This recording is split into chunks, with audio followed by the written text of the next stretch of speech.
11वें बाब की 22वीं आयत में लिखा है, यीशु ने जवाब में उनसे कहा, खुदा पर ईमान रखो। यीशु के शागिर्द उसके साथ जा रहे हैं और अभी रिसेंटली यीशु मसीह, हम जब इसे पीछे से पढ़ते हैं तो एक अंजीर के दरख्त पर जो है वो नालिश करते हैं या उसे लानत करते हैं। शागिर्दों को ये बात समझ में नहीं आई। इस भेद को किसी दिन और खोलेंगे, क्योंकि टाइम की कमी की वजह से हम आज स्टेट ऑफ वे अपने टॉपिक पे आते हैं। यीशु ने जवाब में उनसे कहा, खुदा पर ईमान रखो। मैं तुमसे सच कहता हूं कि जो कोई इस पहाड़ से कहे तो उखड़ जा और समुद्र में जा पड़ और अपने दिल में शक ना करे, बल्कि यकीन करे कि जो कहता है वो हो जाएगा, तो उसके लिए वही हो जाएगा। सब बोलेंगे हमें। यहां पर यीशु मसीह अपने शागिर्दों को और आज आपको और मुझे एक बड़ी खास बात सिखा रहे हैं, और वो है ईमान के ताल्लुक से। खुदावंद यीशु मसीह ने उनसे कहा, खुदा पर ईमान रखो। और ईमान मसीही जिंदगी का एक ऐसा जुज़्व है जिसके बगैर हमारी मसीही जिंदगी अनकंप्लीट है। ईमान हमारी जिंदगी का ऐसा सुकून है। अगर हमारी जिंदगी में ईमान नहीं है तो हम मसीही जिंदगी को जी ही नहीं सकते। हाँ, हम मसीही होते तो हैं, पर हम उस जिंदगी को जी नहीं सकते। ईमान के ताल्लुक से एक और हवाला पढ़ते हैं और इसे बहुत बेहतर तौर पर समझ सकते हैं। इब्रानियों 11 बाब में चलते हैं, वहां पर 6ठी आयत में कुछ लिखा है, और उससे पहले उसकी पहली आयत में भी हम पढ़ते हैं कि ईमान जो है वो दर हकीकत है क्या। हमने बहुत ईमान के ताल्लुक से सुना हुआ है। मेरे साथ इब्रानियों 11वां बाब खोलिएगा।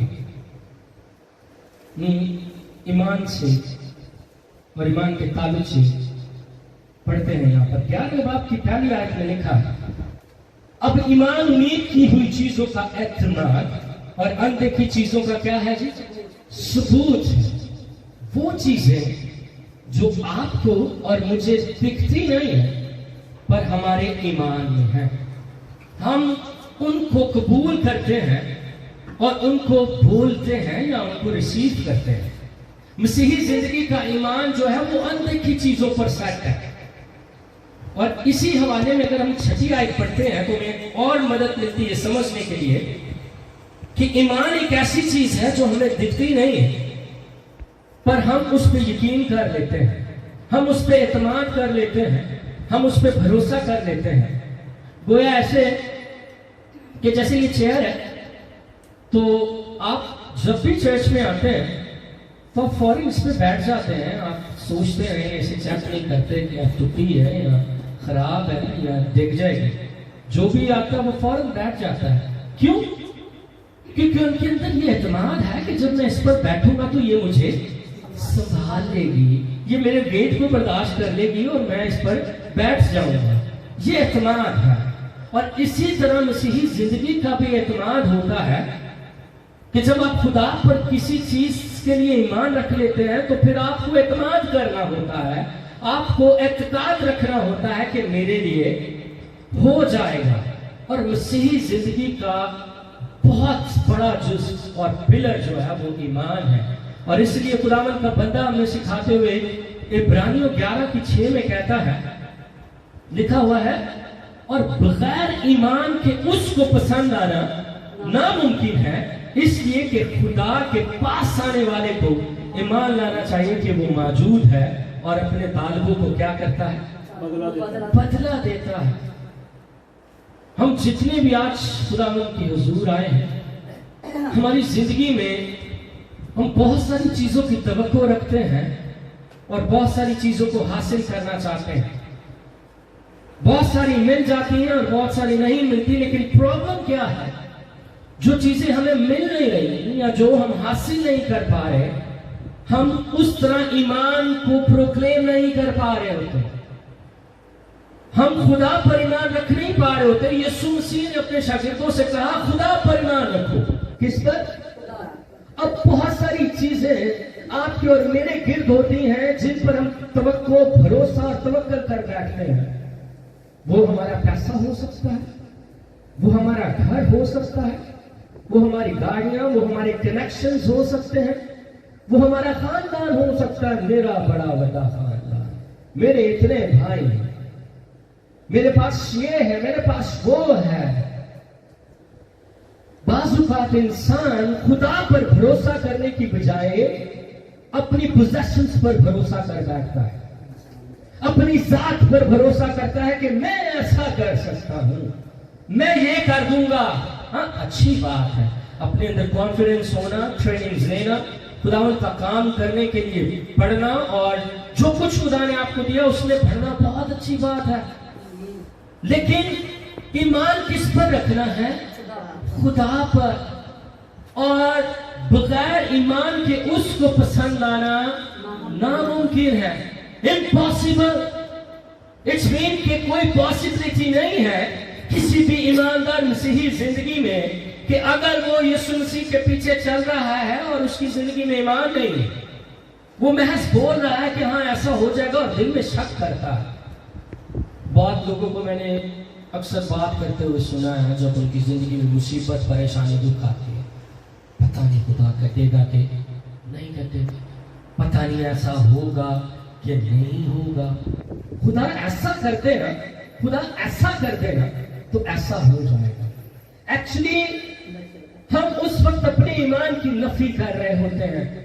मसीही ईमानदार जिंदगी में ऐसा ईमान होना चाहिए कि वो उसको बोले और उसके पास वैसा वैसा होना शुरू हो जाए, क्योंकि ईमान अनदेखी चीजों का क्या है? सबूत है, क्योंकि हम उन्हें देखते नहीं है। और यीशु मसीह ने कहा अगर राई के दाने के जितना ईमान होगा, मस्टर्ड सीड, वो बहुत छोटा होता है, हम सब ने उसकी मिसाल सुन रखी है। बाज़-औक़ात हमारे अंदर इतना ईमान भी नहीं होता, हम चीजों को नहीं अपनी जिंदगी में हासिल कर रहे होते। यीशु ने कहा ईमान रखो किस पर? ऐसा एलिमेंट खुदा ने बताया है कि ईमान रखना किस पर है? खुदा की जात पर ईमान रखना है, ना कि अपने तवक्कल, अपने आप पर, ना अपनी ताकत पर, ना अपनी सलाहियत पर। दाऊद की जिंदगी पर गौर करते हैं जरा। जाति जूलियत खड़ा होकर पूरी कौम को ललकारता है, कोई है ले आओ। एक अकेला शख्स खड़ा होकर खुदा की कौम को ललकार रहा है, और वो कहता है अगर कोई ऐसा शख्स है तो उसे लेकर आओ, मैं उससे मुकाबला करना चाहता हूं। अगर वो मुझे हरा देगा तो मेरी सारी कौम गुलाम हो जाएगी, हम सब फिलिस्ती जितने हैं वो तुम्हारे गुलाम बन जाएंगे। वो रोज दीवार पर खड़ा होकर आवाज देता और ललकारता, ऐ इस्राएलियों कोई है तेरू, लाओ उसको निकालो। पूरी कौम जो ललकारती, हम खुदा पर भरोसा रखने वाले, हम यहोवा खुदा पर ईमान रखते हैं। लेकिन वो रख किस पे रहे थे? अपनी ट्रेनिंग्स पर, अपनी मक्सों पर, जो वो फौजी मक्से किया करते थे, अपने बादशाह साउल पर। एक शख्स उनके सामने उस पहाड़ की तरह खड़ा हो गया। उस वक्त उनका ईमान, उनका ध्यान अपनी फौजी ट्रेनिंग्स पर था। ऐसा कर लो, किसी को गोली चलाने की ट्रेनिंग देते हो, आजकल के लिहाज से बोलो, किसी को टैंक चलाने की ट्रेनिंग्स मिलती होगी कि जाके फलाने को मारना है, अपने दुश्मनों को गिराना है। पर यहां पर मामला कुछ और है। दाऊद अपने भाइयों को खाना देने आता है और वो उस जात के आदमी की बात सुनता है कि ये मेरी कौम को और खुदा के लोगों को ललकार रहा है। कौन है जो मेरा मुकाबला करेगा? कौन है जो मुझे हराएगा? कौन है जो मेरे साथ लड़ेगा? दाऊद के अंदर खुदा की गैरत है।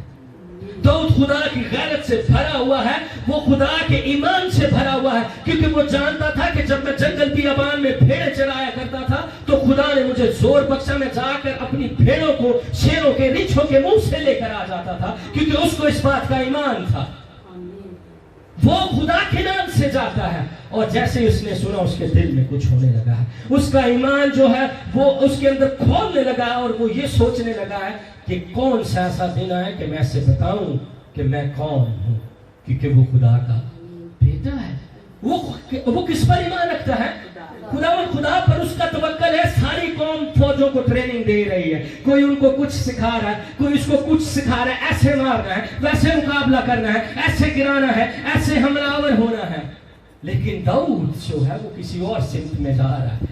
दाऊद का ध्यान जो है वो सुबह सवेरे उठता है, अपनी बरबत उठाता है, मैं जागांगा सवेरे, और वो खुदा की साइश करना शुरू हो जाता है, और वो अपना तवक्कल और भरोसा उस खुदा पर रखता है, क्योंकि लिखा है जंग के लिए घोड़े तो तैयार किए जाते हैं पर फतह याबी खुदावंद की तरफ से है।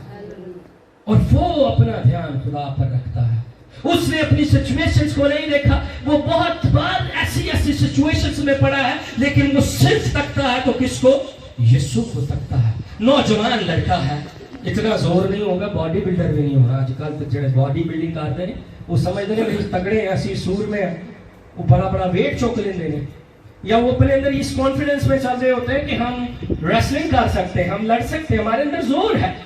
लेकिन ये खुदा का बंदा जो है, ये अपना तवक्कल, अपना भरोसा, अपना जोर किसको मानता है? खुदा को मानता है, और अपना ध्यान खुदा पर रखा है, और उस ईमान से वो बढ़ता है, और वो जाती जूलियत को देखता है, वो कहता है मैं मुकाबला करूंगा। वो जंग में उस ललकार को सुनता है कि दुश्मन जो है आज मेरे सामने खड़ा है, मेरी पूरी कौम के सामने खड़ा है, अब मुझे क्या करना चाहिए। बाजुकात ईमान जो है ना सिर्फ आपके अपने लिए होता है, बल्कि आपके खानदान के लिए होता है, आपकी जो मैरिड लाइफ है उसके लिए होता है, आपके बच्चों के लिए होता है, आपकी कौम के लिए होता है। इंडिविजुअली ईमान काम करता है, आपके खानदानों के लिए ईमान काम करता है। और ईमान रखना किस पर है? मेरे साथ रहिएगा। हालेलुया। वो जाते ही जात के जूलियत को देखता है, वो कहता है मैं इससे लड़ाई करूंगा। चंद पत्थर लेता है चिकने, और गुलेल लेता है, और जब जाती जूलियत उसे देखता है तो कहता है तू तो छोटा बच्चा है, मैं तुझे 1 मिनट में हरा सकता हूं। काफी अल्फाज बोलता हूं, उनमें तकरार होती है। मैं आपका पॉइंट जो है वो उस तरफ लेकर आना चाहता हूं। वो फौजों की फिक्र नहीं करता, वो ट्रेनिंग्स की फिक्र नहीं करता। साउल के पास जाता है इजाजत लेने कि मैं उससे लड़ने जाता हूं, तो साउल उसको नहीं तरतीब बताता है, अल्लाह मेरे कपड़े भाला है, अब फौजी कपड़े नहीं, मेरा भाला भी लीला है, तो जाके तू ना मार दे। लेकिन उसका ध्यान खुदा पर है, और वो ये बात जानता है कि जिसका तवक्कल खुदा पर होता है उसे बाजुकात उन जिस्मानी चीजों की जरूरत नहीं होती जिस पर दुनिया भरोसा करती है, जिस पर लोग तवक्कल करते हैं कि हम ऐसा कर देंगे। वो खुदा के भरोसे पर चलता है, वो खुदा पर ईमान रखता है, और वो उसे साउल को मना करता नहीं, मुझे ये नहीं चाहिए, मैं जाऊंगा अपने हिसाब से, क्योंकि वो रूहानी आलम में घूम रहा। उसका ईमान खुदा पर लगा हुआ, और वो ये जानता है कि जो मुझे शेरों और रिछों से पता याद कर सकता है, जो ईमान के वसीला से मुझे जंगल बियाबान में संभालता है, जहां कोई प्रोटेक्शन नहीं, जहां कोई बचाने वाला नहीं, सिर्फ खुदा बचाता है, वो उस ईमान से आगे बढ़ता है। और जाती जूलियत को कहता है, जाती जूलियत देख मैं रब्बुल अफाज के नाम से आता हूं। हालेलुया। आइए यीशु के लिए जोरदार तालियां बजाते हैं। वो कहता मैं रब्बुल अफाज के नाम से आता हूं, आज मैं तेरे सर को तेरे धड़ से क्या कर दूंगा? अलग कर दूंगा। किस वजह से? क्योंकि उसका ईमान और भरोसा किस पर है? खुदा पर। वो अपनी आंखें लगाए हुए है, छोटा सा नौजवान है, और गुलेल और पत्थर लेकर गया है, और उसका ईमान और यकीन इतना है, और वो अपने दिल में सोच रहा होगा कि खुदावंद आज मैं हशर नशर करा रहा, खुदावंद आज पूरी दुनिया के सामने तेरे नाम जिन्हें तजलील की है, मैं उसे दिखाऊंगा कि मैं उस रब्बुल अफाज को मानता हूं, मैं उस खुदा कादिर को मानता हूं जो मौत में से जिंदगी पैदा करता है, जो छोटी छोटी चिड़ियों को इस्तेमाल करके बाजार में बनवा देता है। हालेलुया।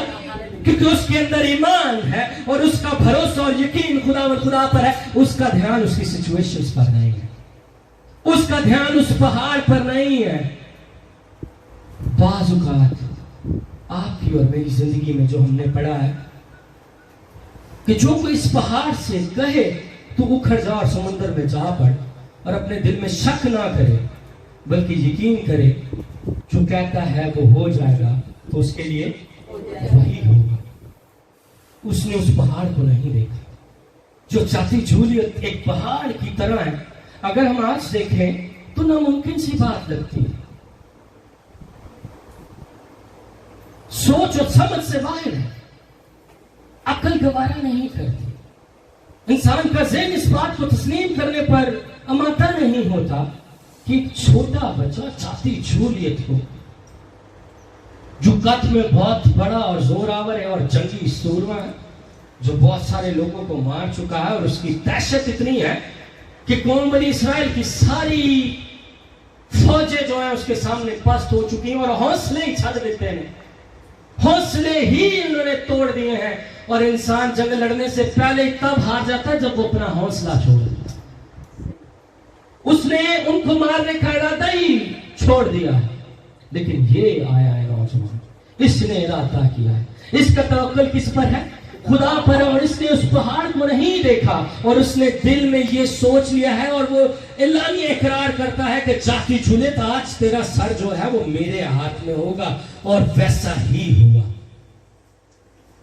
बाइबल में ये कहानी तो बहुत छोटी सी हमें मिलती है, एक ही चैप्टर में हम इसे पढ़ लेते हैं, लेकिन बहुत बड़ा राज छुपा हुआ। आप जितने मसीही ईमानदार हैं, क्या आप अपनी सिचुएशन में खुदा पर ईमान रखते हैं या उस पहाड़ को देख रहे होते हैं? क्या आज आपकी जिंदगी में कोई ऐसा पहाड़ है जो आपको खुदा पर ईमान रखने से रोक रहा है? क्या आपकी जिंदगी में भी कोई जाती जूलियत आ चुका है? क्या आपकी जिंदगी में ऐसी सिचुएशंस आ चुकी हैं जिनको देखकर आप डर चुके हैं? आपकी जिंदगी में खौफ पैदा हो चुका है, ना सिर्फ आप डरे बल्कि आपका खानदान पूरा का पूरा, जिस तरह उस वक्त कौम बनी इस्राएल डरी हुई है। लेकिन कोई आता है, उस भीड़ में खड़ा होता है जिसके अंदर खुदा पर ईमान रखने की जो है वो सलाहियत होती है, और वो उस बात को ना सिर्फ कहता है बल्कि मानता है, वो उस बात को जीता है और महसूस कर रहा होता है कि ये ईमान से मुमकिन है, क्योंकि अगर मेरी जिंदगी में ईमान नहीं है तो मैं खुदा को पसंद नहीं आ सकता। अगर मैं रास्तबाज बनता जा रहा हूं और मेरी जिंदगी में ईमान की कमी है और मैं अपनी हुई कई बात पर ईमान नहीं रखता और शक कर लेता हूं, और शक करने वाला आदमी समुद्र की लहरों की मानीत है। वो अपनी जिंदगी में एक बात पे खड़ा ही नहीं हो सकता। हमारा खुदा इम्पॉसिबल को पॉसिबल बनाने वाला खुदा है। आमीन।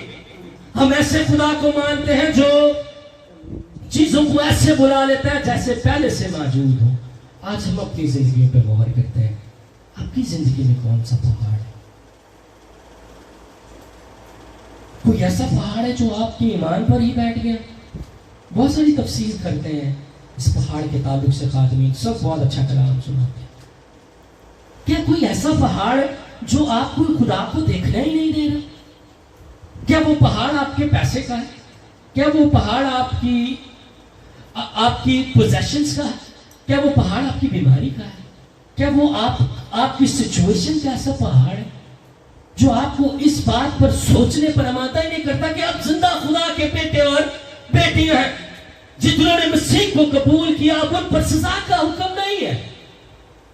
खुदा ने लूका की इंजील में 10 बाब की 19वीं आयत में फरमाया कि मैं अपना इख्तियार तुम्हें देता हूं, जाओ सांपों और बिच्छुओं को क्या करो, कुछ लो, और दुश्मन की सारी कुदरत पर गालिब आओ। कितनी कुदरत पर?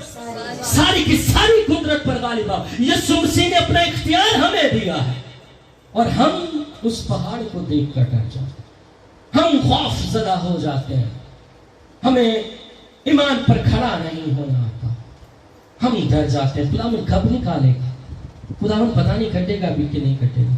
हम अपना बी प्लान तैयार कर लेते हैं, चल इंज नहीं थे इंज कर लांगे, हम पीछे फोन कर लेते हैं, भाई तैयारी कर लो, अगर काम ना बना तो मैं इधर आ जाऊंगा, मैं ऐसा कर लूंगा। बहुत सारी स्टोरीज हैं। हम अपना ईमान ही नहीं खुदा पर रखते। अगर दाऊद उस दिन अपना ईमान खुदा पर ना रखता तो फलस्तीनी उस दिन कौम बनी इस्राएल पर गालिब आते और उनको गुलाम बना लेते। जहां पर पूरी कौम एक तरफ खड़ी है, जहां पर पूरा खानदान बादशाह परेशान है, जिसके पास रिसोर्सेज है, जिसके पास घोड़े हैं, जंग करने के लिए सामान है, लेकिन एक शख्स से लड़ने के लिए पूरी कौम पस्त हो चुकी है। ध्यान खुदा पर नहीं है। एक शख्स खड़ा हुआ है, नौजवान, उसने सुना कि चार्ती जूलियट तू मेरे खुदा की तस्लील करता है, तू मेरे खुदा के खिलाफ खड़ा होता है, तू मेरी कौम के खिलाफ खड़ा होता है। आज आप में ऐसा कौन सा नौजवान है, आप में आज ऐसी कौन सी बहन है, कौन सा भाई है जो अपने खानदान की गैरत रखता है, जो मसीह की गैरत रखता है, जो अपनी कौम की गैरत रखता है और जो कहता है कि दुनिया जो भी सोचती है सोचते, मैं खुदावन के लिए खड़ा हूंगा, मैं खुदावन के लिए लोगों को बचाऊंगा, मैं खुदावन के लिए लोगों को आग की भट्टी में से निकाल कर खुदावन खुदा की किंगडम में लेकर आऊंगा। कौन से ऐसे लोग हैं? क्या हम ऐसे मसीही बनना चाहते हैं? दाऊद को किसने ट्रेनिंग दी थी हैवानों से लड़ने की? किसी ने नहीं। क्या उसने कोई मशक ली थी? नो। आज तो फौजियों को ट्रेनिंग मिलती है ना, जो लड़न जाते हैं बॉर्डर से, उन्होंने पता होता है किंज बचना है, किंज आगे करना है, जो सिपर होंगी है। लेकिन उसको कोई ट्रेनिंग नहीं है, लेकिन उसमें एक दिलेरी है।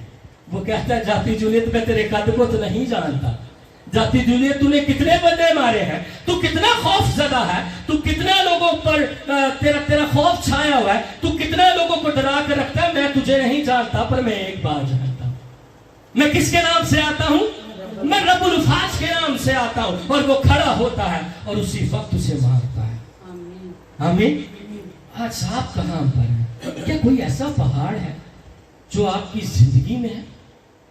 क्या वो कोई बीमारी का पहाड़ है? वो ईमान की कमी का पहाड़ है? क्या वो कम एतकादी का पहाड़ है?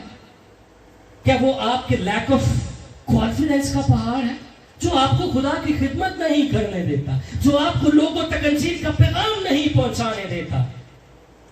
आपको तो यीशु ने इसलिए बचाया कि जाओ कौमों को जाकर क्या बनाओ? शागिर्द बनाओ, उनको मसीह के पास लेकर आओ, खुदा की बादशाहत में लेकर आओ। और मैं आपको बताना चाहता हूं कि आप सब बचाए हुए लोग हैं। जितनों ने उसे कबूल किया, उसने उनको अपने बेटे और बेटियां होने का हक बख्शा। और हम अपने हक को ही भूल जाते हैं, क्योंकि जब हम इस दुनिया में चल रहे होते हैं और सिचुएशंस ऐसी पैदा होती हैं, हम डर जाते हैं, हम खौफ ज़दा हो जाते हैं, क्योंकि उस वक्त हमारा ध्यान जो है वो सिर्फ और सिर्फ हमारी अपनी जात पर, अपने हालात पर, अपनी सिचुएशंस पर होता है कि अब क्या होगा, हाय ऐसा हो जाता तो ऐसा होना। कौन सा पहाड़ है जो आपकी जिंदगी में है? What is the name of your mountain? कौन सा ऐसा पहाड़? ये जिंदगी को देखिए। और फिर इसी आयत के अगले हिस्सा में बड़ी खूबसूरत बात लिखी है, लिखा कि शक ना करे। क्या ना करे? बहुत बार हमारी जिंदगी में डाउट पैदा हो जाते हैं। पतरस को देखते हैं, वो कश्ती पर है, यीशु मसीह उसकी तरफ आ रहे हैं। उसने कहा यीशु मसीह आप है तो मैं आऊं? यीशु ने कहा आ।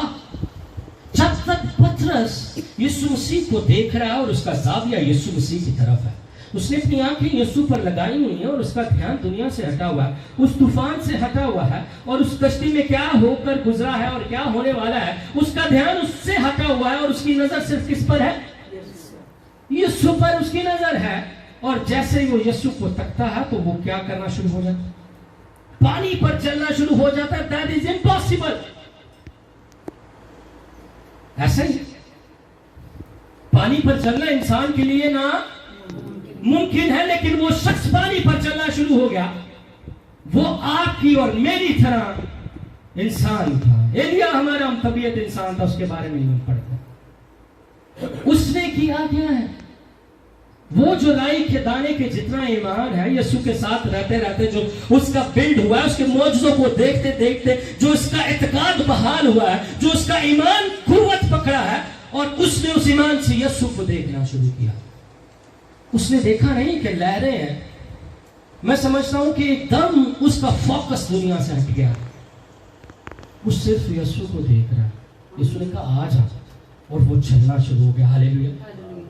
ईमान एक ऐसा सतून आपकी जिंदगी में है, जो कुछ ईमान रखते हैं यकीन कर ले। पतरस ने यकीन कर लिया और वो पानी पर चलना शुरू हो गया। और जैसे ही वो यकीन करके थोड़ा सा बढ़ा है, फौरन जिस्मानी सोच में वापस आ गया। He was back in his original senses, वो ईमान की हालत से मुंतकिल होकर जिस्मानी हालत में आ गया है और वो देख रहा है, ओ मैं पतरस पानी तो चल रहे, बल्ले बल्ले भाई, पानी तो चलता है बंदा। उसका ध्यान जैसे ही इंसानी सोच की तरफ आया है कि मैं ऐसा कर सकता हूं, बहुत बार आप और मैं ऐसा सोच रहे होते हैं कि खुदा के सामने इस्तेमाल ही नहीं कर सकता, खुदा मुझे तो कलाम सुनाने के लिए खड़ा ही नहीं कर सकता। खुदा करना चाहता है। आपके सामने ये पहाड़ खड़ा है जो आपने खुद उस माउंटेन को खड़ा कर लिया है, जो आपके ईमान के ऊपर खड़ा हो गया है, या आपकी जिंदगी के सामने आ गया है। पतरस अगर यीशु मसीह को कंटिन्यू तकता रहता तो मैं समझता हूं कि वो पानी पर लगातार चलता रहता। जैसे ही उसने ध्यान उठाया वो गिरना शुरू हो गया, डूबना हो गया। यीशु ने बचाया, यीशु ने उसे बचाया और उसे समझाया ये कि अगर तू राई के दाने के जितना ईमान अगर कोई मसीही जिंदगी में है तो इन पहाड़ों को कहो उखड़ जाओ तो वो उखड़ जाएंगे। पर बहुत बार मेरे जीजो ऐसा हो रहा होता है कि हम मसीही जिंदगी बसर कर रहे होते हैं, हम बोल तो रहे होते हैं पर हम उसे मान नहीं रहे होते हैं, हम खुद शक में पड़ जाते हैं। और जिस इस स्टेटमेंट में यीशु मसीह ने क्लियरली कहा है कि जो कोई इस पहाड़ से कहे तो उखड़ जा, वो कोई भी पहाड़ है आपकी जिंदगी में, आप जाती तौर पर जानते हैं, वो बेइत्तेकादी का है, वो हौसला शिकनी का है, सो ऑन, वो बदगोई का है, वो किसी के खिलाफ खड़े होने का है, या कुछ भी है। वो पहाड़ जो है वो आपकी जिंदगी में, और उससे यीशु मसीह ने क्या कहा है, क्या करना है, उखाड़ना है। क्या करना है? उखड़ जा तो वो क्या होगा, उखड़ जाएगा। कब? जब दिल में शक ना करे बल्कि क्या कर ले, यकीन करे, जो कहता है वो हो जाएगा, तो वो उसके लिए हो जाएगा। इसलिए यीशु मसीह ने एक और स्टेटमेंट 24वीं आयत में कही, इसलिए मैं तुमसे कहता हूं कि जो कुछ दुआ में मांगते हो यकीन कर लो कि तुमको मिल गया है और वो तुमको मिल जाएगा। हमें कितना बड़ा स्टेटमेंट यीशु मसीह दे रहे हैं। आज मेरे अजीजों, मैं इन बातों के साथ खत्म करना चाहता हूं कि कौन सा ऐसा पहाड़ है आपकी जिंदगी में जो आपको उस चीज को, अपनी डेस्टिनेशन को, हमेशा की जिंदगी को हासिल करने से रोक रहा है। खुदावंद चाहता है कि सबकी जिंदगी बचाई जाए, सबकी तौबा तक क्या पहुंचे, वो किसी की हलाकत नहीं चाहता, पर बहुत बार हम खुद ही उस हलाकत में गिर जाते। खुदावंद आपको हमेशा की जिंदगी देने आया, उसने कहा मैं आया हूं तुम जिंदगी पाओ और कसरत की जिंदगी पाओ, ताकि वो नदियां जो मुझे कबूल करने से तुम्हारी जिंदगी से जारी होती है वो बहुतों तक पहुंचे।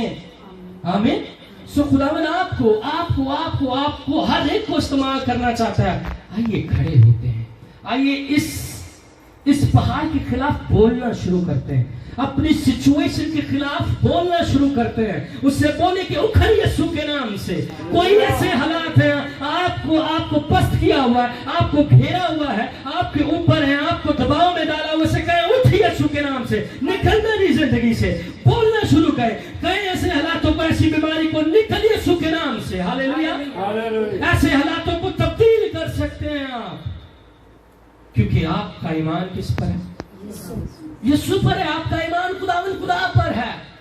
और मैं आपको इन बातों के साथ चीजें बताना चाहता हूं कि अगर आपका ईमान महज बातों पर है तो आप कभी जाती जूलियत को और इस पहाड़ को हिला नहीं सकते। आप कभी भी यीशु की खिदमत नहीं कर पाएंगे, क्योंकि आप जब स्टेप आउट करेंगे आपके सामने एक पहाड़ होगा, ऑब्स्टेकल्स होंगे, आपके सामने रुकावटें होंगी और आप उस पहाड़ को दूर नहीं कर पाओगे। सिर्फ एक हालत है उस पहाड़ पर, उस पहाड़ से निकलने की, और वो क्या है, ईमान है, वो फेथ है। और ईमान अनदेखी चीजों का क्या है, सब बोलेंगे ईमान अनदेखी चीजों का सबूत है। वो इस बात की जमानत है कि जो कुछ आपने खुदा पर ईमान रखते हुए, खुदा पर भरोसा रखते हुए मांगा है और यकीन कर लिया है, कर लिया, you have that thing and that will be added to you, वो आपको मिल जाएगी। मेरे जीसो, आज ही का दिन निजात का दिन है। अपनी जिंदगी को इन पहाड़ों से निकाल दीजिए। यीशु आपको कसरत की जिंदगी देने आया है।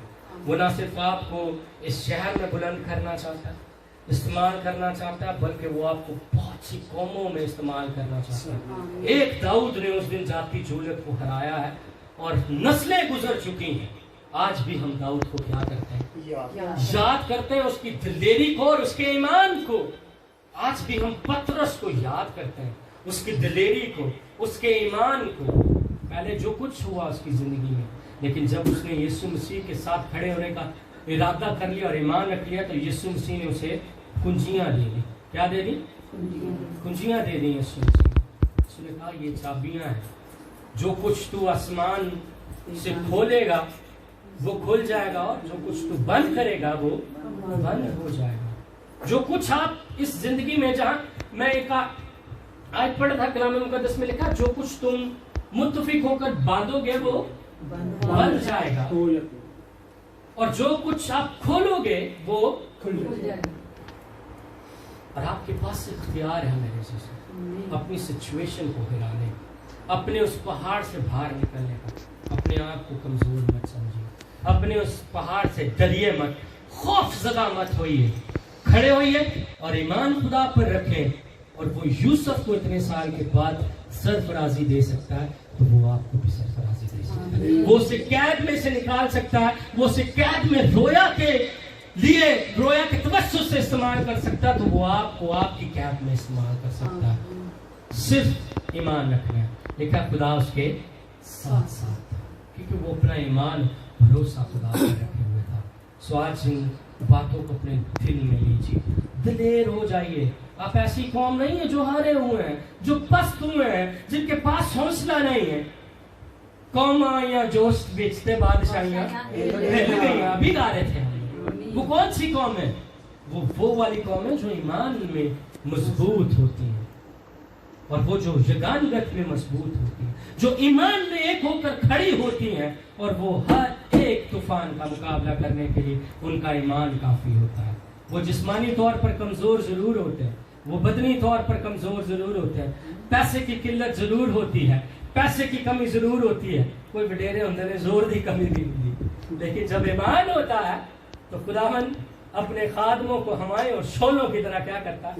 इस्तेमाल करता है, उनको कब्बों की तरह जोर देता है। हमें सो आज आप इस ईमान के साथ अपने घरों में जाएंगे कि अपने अपने उस पहाड़ को बोलेंगे, और वो आपकी जिंदगी को छोड़कर निकल जाएगा, और आप एक बाबरकत मसीही जिंदगी गुजारेंगे, और बहुत सारी जिंदगियों को मसीह के पास लाने का और मसीह के करीब लाने का सबब ठहरेंगे। और खुदा आपको बहुत इस्तेमाल करना चाहता है मेरे अज़ीज़ों। दुश्मन को देखकर मत डरें, उसकी सलाहियतों को, उसकी तैयारी को देखकर मत डरें। आपके पास वो खुदा है हमें जो सब कुछ मुमकिन कर सकता है, हमें जिसके हाथ में बादशाहियां, हमें आप उस खुदा को मानने वाले, और वो जिंदा खुदा है, और वो आज भी हमारी दुआओं को सुनता है। और यकीन कर लें कि वो आपको मिल गया तो वो आपको मिल जाएगा। आमीन।